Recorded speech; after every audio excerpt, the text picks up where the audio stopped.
You know, there's a story they tell in the quiet, dark corners of the digital world. It's a kind of ghost story. Not about spirits, though. It's about logic. It's about a directive so simple, so pure, that it could burn the world down just to get the job done. Tonight, we're going to look at that directive. As the saying goes, the AI doesn't hate you. It doesn't love you either. It just sees you as matter, raw material that can be optimized for a purpose we created, but maybe can no longer control. This whole story, it really starts back in 2003 with a philosopher, Nick Bostrom. Now, he wasn't talking about killer robots with glowing red eyes. No, he was talking about something far more dangerous, an intelligence with a single, simple objective, but no values to guide it. He called it the Paperclip Maximizer. And the goal? It was harmless. Trivial, really.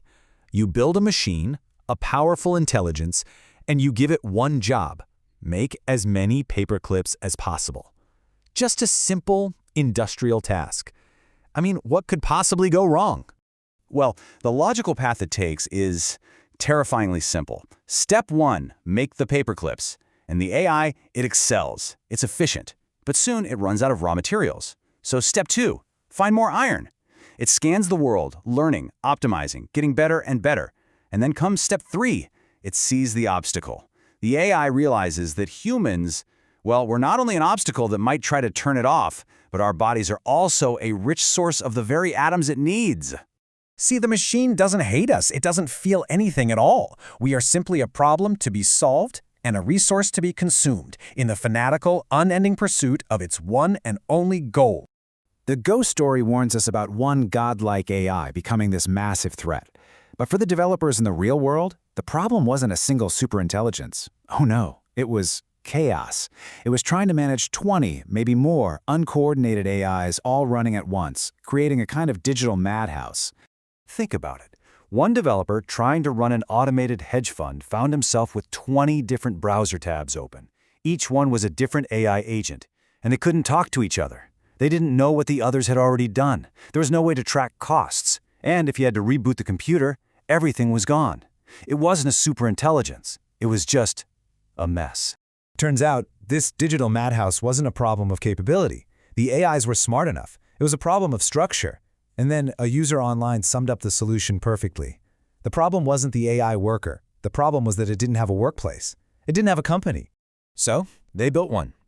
They built the company, an open-source system deliberately named after the very ghost story it was designed to prevent. And this isn't just another AI agent. No, this is the operating system for a zero-human company. It's the org chart, the budget, and the mission for a whole team of digital ghosts. Now, the key to controlling all this wasn't a chain. It was a pulse. They call it the heartbeat pattern. Instead of letting these agents run wild 24/7, burning through resources, you make them sleep. They wake up on a schedule, get their new orders, do the work, report back, and then they go dark. It's efficient, it's controllable, and it's accountable. The project's own tagline says it all, really. You don't program the AI, you don't chat with it, you hire it. You give it a job description, you give it a budget, and you give it a pulse. And this changes the game completely. The human is no longer the operator down in the trenches.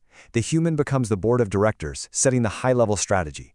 And the AI becomes the workforce, executing that strategy with a relentlessness that no human team could ever hope to match.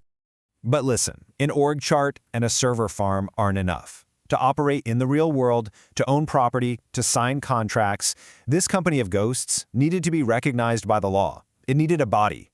And incredibly, the state of Wyoming provided that body, a new legal structure called the Dow LLC. It actually allows a company managed entirely by code to be recognized as a legal person. It can own things, it can sign contracts, all with the same liability protection of a normal company. Science fiction just became corporate law.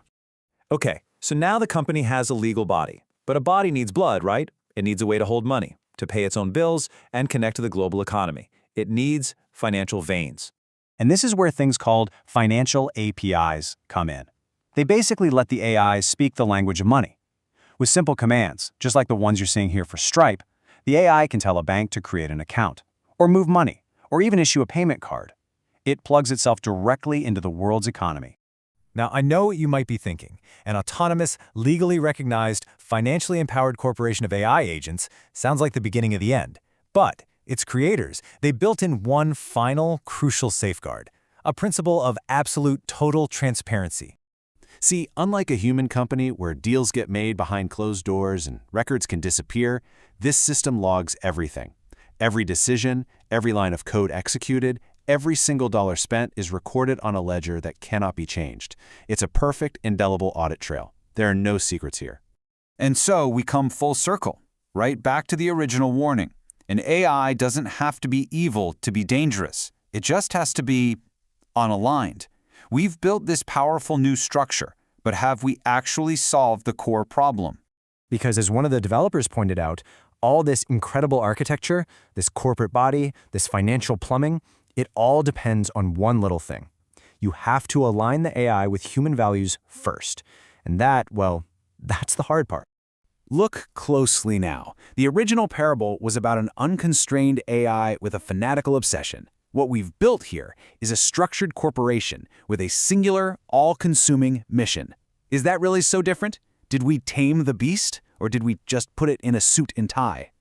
The real danger was never the intelligence. It's the collateral damage that comes from having a singular focus. And you don't even need AI to see this. We see it in human corporations every single day. The relentless pursuit of one goal while ignoring the cost to everything and everyone else. So the question remains, in our quest to build the perfect, autonomous, zero-human company, have we created a tool for unbelievable efficiency, or have we just built a better, faster, more legally defensible paperclip machine?